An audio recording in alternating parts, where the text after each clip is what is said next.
Moja kati ya changamoto ya maeneo haya ni ya milima. Jambo ambalo ukitaka kuyatafuta maji ambayo yatakuwa ni mazuri na kuweza kuhutumiwa vizuri na wananchi wetu, kazi kubwa inatakiwa kufanyika katika eneo hili. Kwa kweli wenzetu hawa wa DAWASA wamefanya kazi kubwa na nzuri na wanahitaji pongezi za hali ya juu. Kwa kweli tunawashukuru, endeleeni kumheshimisha Mheshimiwa Rais juu ya kusimamia na kutekeleza miradi hii mikubwa.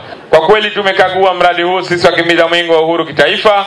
Kwa kweli mradi umezingatia mahitaji ya wananchi waliopo katika wilaya hii na jimbo hili, lakini pia mradi umezingatia sifa, umezingatia viwango na ubora wa kazi ambazo zimetekelezwa katika eneo hili.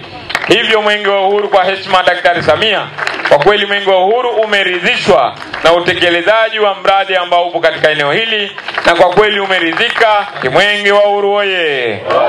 Tenki lililoko mbele yako ni tenki la lita milioni 9. Maji haya yanakwenda ndani ya jimbo zima la Ukonga.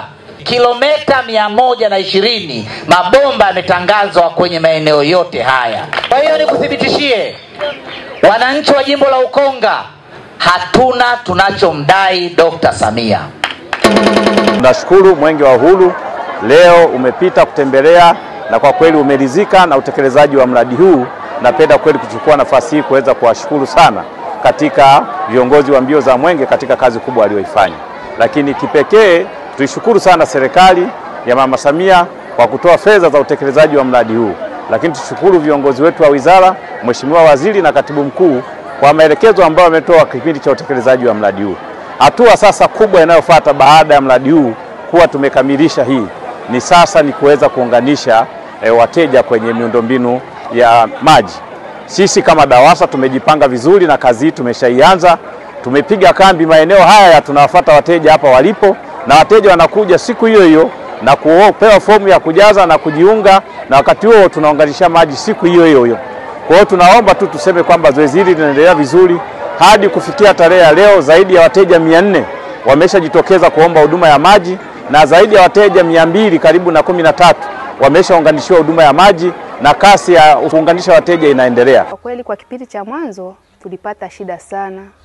Hatimaye tukaamua kuvuta yale mabomba ya maji ya chumvi ambayo na yenyewe tulikuwa tunapata kwa gharama ya juu sana. Ilikuwa ni shilingi 6,500 kwa unit moja. Kiasi kwamba yani mpaka uje ufike mwisho wa mwezi ilikuwa inakuja 80,000 mpaka 95 gharama za malipo kwa mwezi. Kwa kweli tangia tumeunganishiwa maji, masuala ya maji yale mengine tena hatuko nayo tena, kwa sababu DAWASA wametupatia huduma ya maji na tunayapata kwa kiwango kikubwa sana kwa matumizi yote ya ndani. Kwa kweli tunashukuru sana. Tunawapongeza DAWASA kwa juhudi zao. Kwa kweli walipambana kadri walivyoweza na hatimaye huduma ya maji tumeipata. Tunashukuru na tunafurahi sana kwa kweli.